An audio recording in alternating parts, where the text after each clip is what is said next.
दोस्तों, आज की इस वीडियो में लोग क्लास 10 वाले बच्चे के लिए साइंस का गेस्ट क्वेश्चन मैं करा रहा हूं कि जो आपके एग्जाम में आ सकते हैं। ठीक है ना। मतलब देखो, यहाँ पर मैं करीबन कुछ इंपॉर्टेंट क्वेश्चन छाटा हूं जो आपके एग्जाम के लिए बहुत इंपॉर्टेंट है। यदि आप इनको याद कर लीजिएगा साइंस में ना, तो सारा क्वेश्चन लड़ने के 100% चांस बनेगा बाबू। जिनको भी ये नोट्स चाहिए मेरे व्हाट्सअप नंबर पर कॉन्टेक्ट करके कर सकते हो, मैं उनको ये नोट्स दे दूंगा। ठीक है ना। साइंस का है, फिर भी मैं आपको एक बार रिवाइज करा दे रहा हूँ, फिर भी मैं आपको समझा दे रहा हूँ जो क्वेश्चन है। देखो बुआ, अगर फिजिक्स में बात करते हैं तो फिजिक्स में पहला क्वेश्चन आपको याद कम से कम आनी चाहिए कि प्रकाश के प्रवर्तन के कितने नियम हैं, उनको लिखिए। ये एग्जाम में कई बार पूछा है। ये फिजिक्स का मेरा पहला गेस क्वेश्चन है, याद रखिएगा। ये आएगा प्रकाश के प्रवर्तन और प्रकाश का अपवर्तन आपको आनी चाहिए। ये पहला क्वेश्चन। अब प्रकाश के अपवर्तन के कितने नियम? 2 नियम। प्रवर्तन के कितने नियम? 2 नियम। ठीक है ना। तो जिनको जिनको भी ये नोट्स चाहिए ना, वो संपर्क कर लेंगे। और दूसरा क्वेश्चन, दृष्टि दोष क्या है, यह कितने प्रकार के होते हैं, इनका निवारण करें। ठीक है ना। तो दृष्टि दोष भी पूछता है। दृष्टि दोष क्या है? तो जब हमारी आंख निकट या दूर की वस्तु को नहीं देख पाती है, तो इसी को हम लोग क्या बोलते हैं? दृष्टि दोष कहते हैं। आगे जो प्रकार है इसका निवारण क्या, सब इस नोट्स में बता दिया गया।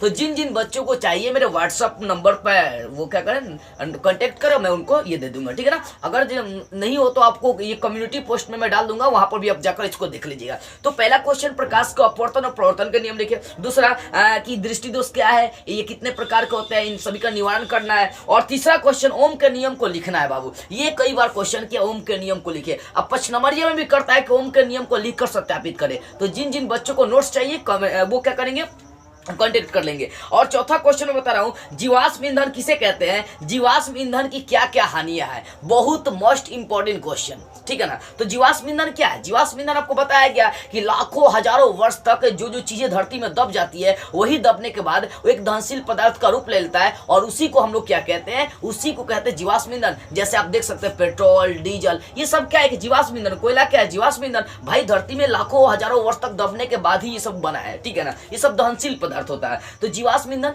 ठीक है ना। अगला क्वेश्चन, दिष्ट धारा एवं प्रत्यावर्ती धारा में अंतर स्पष्ट करें। तो ये फिजिक्स में 5 इंपॉर्टेंट क्वेश्चन है, क्योंकि देखो केमिस्ट्री में भले ये साइंस में आपका 10 को पूछता है 2 नंबरिया क्वेश्चन, तो ये 2 नंबरिया गेस क्वेश्चन है। पहला प्रकाश का अपवर्तन के नियम, दूसरा दृष्टि दोष क्या है, ये कितने प्रकार का है, और उसके बाद तीसरा ओम के नियम को लिखना है, सत्यापित करना है, और चौथा आपका जीवाश्म ईंधन क्या, पांचवा दिष्ट धारा और प्रत्यावर्ती धारा में अंतर स्पष्ट करना है। जिन जिन बच्चों को नोट्स चाहिए वो कमेंट करेंगे, और मैं इस डिस्क्रिप्शन में ही दे दूंगा अपना व्हाट्सअप नंबर, वहां से कॉन्टेक्ट कर लीजिएगा। ठीक है ना। और भी बहुत सारे क्वेश्चन है, जिनको भी नोट्स चाहिए कमेंट करेंगे। देखो आप केमिस्ट्री में जैसा कुछ क्वेश्चन देख लेते हैं गेस, जो आपके एग्जाम में लड़ सकते हैं।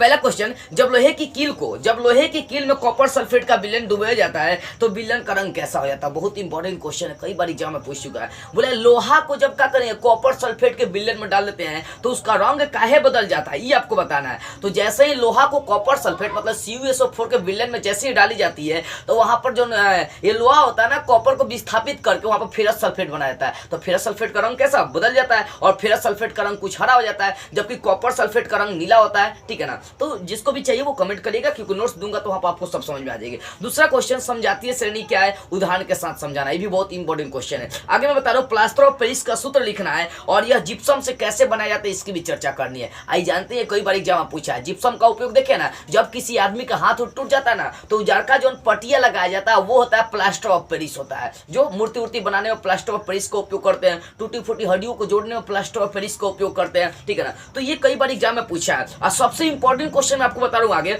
कि सोडियम को किरोसिन में डुबोकर, सोडियम का नाम सुने होगा ना, Na जिसको बोलते हैं, सोडियम को किरोसिन तेल में डुबाकर क्यों रखा जाता है? बहुत एग्जाम में मतलब एग्जाम के लिए इतना महत्वपूर्ण है ना, कह नहीं सकते हैं। देखो बुआ, अगर इसकी खासियत बताओ ना, सोडियम क्या होता है ना, ऑक्सीजन के साथ रिएक्शन करके, हवा के संग रिएक्शन करके सोडियम ऑक्साइड बनाता है। सोडियम ऑक्साइड जो खतरनाक होता है। सोडियम की एक और खासियत होती है, उसको हवा में खुला छोड़ देंगे आग पकड़ लेती है। इसी कारण से सोडियम को मिट्टी तेल का मतलब किरोसिन वाला तेल में इसको डुबाकर रखी जाती है। ठीक है ना। जिन जिन बच्चों को नोट्स चाहिए सारे क्वेश्चन का साइंस में, वो मेरे व्हाट्सएप नंबर से कांटेक्ट करेंगे। और देखो अगला क्वेश्चन बता रहा हूं, जिंक को आयरन सल्फेट के विलयन में डालने से क्या होगा, और इसकी रासायनिक अभिक्रिया आपको लिखना है। तो जिंक को आयरन सल्फेट में डालेंगे तो भाई जिंक सल्फेट बन जाएगा। ठीक है ना। तो वो क्या होगा सो आप नोट्स में देख सकते हैं। अगला क्वेश्चन, साबुन और अपमार्जक में अंतर स्पष्ट करिए। तो ये सब आपको क्या नोट्स में आपको सारी बातें डिटेल में समझाई गई है। तो जिन जिन बच्चों को नोट्स चाहिए आए कांटेक्ट करें मेरे व्हाट्सएप नंबर पर। ठीक है ना। ये कम्युनिटी पोस्ट में टाइम मिलेगा तो मैं डाल दूंगा सारे प्रश्न को।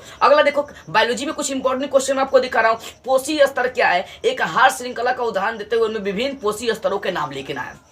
पोषी श्रृंखला क्या है? हमारी जो पारी तंत्र है, जो पारिस्थितिक तंत्र है, यानी जो ये वातावरण है, इसमें सजीवों की जो श्रेणियां है उसके आधार पर जो भोजन बांटने की क्रिया करी गई है। जैसे जानवर क्या खाते हैं भाई, जैसे मान लो शेर है, शेर कभी वो घास फूस खाएगा नहीं, मांस खाएगा वो, क्योंकि उसका वही भोजन ही है। समझ में आ रही? तो जो भोजन का आधार, पोषी स्तर का मतलब क्या है? भोजन का लेवल। सजीवों के लिए जो भोजन का लेवल बनाया गया वही पोषी स्तर कहलाता है, ठीक है ना। जैसे एग्जांपल मैं आपको दे रहा हूं, वन हिरन शेर, तो वन को हिरन खाता है, हिरन को कौन खाता है? शेर खाता है। तो यहाँ पर वन उत्पादक हो गया, हिरन आपका प्राथमिक उपभोक्ता हो गया, और शेर आपका सर्वोच्च उपभोक्ता, तृतीय उपभोक्ता या द्वितीय उपभोक्ता, इसको हम लोग कह सकते हैं, ठीक है ना। अगला क्वेश्चन, वायवीय श्वसन और अवायवीय श्वसन में क्या अंतर है? बहुत मोस्ट क्वेश्चन है, ये सब नोट्स में आपको दिया गया, लेकर इसको एक बार बढ़िया से आप याद कर लीजिएगा। उसके बाद बता रहा हूं, फ्लोएम और जाइलम में क्या अंतर है? एकदम लिख लीजिए कि इस बार ये आ रहा है क्वेश्चन, फ्लोएम और जाइलम में, ठीक है ना, ये भी अंतर। अगला चौथा बता रहा हूं आपको कि धमनी और शीरा में क्या अंतर है? ये भी क्वेश्चन कई बार एग्जाम में पूछा है बाबू। तो ऐसे बहुत सारे बायोलॉजी, केमिस्ट्री और फिजिक्स के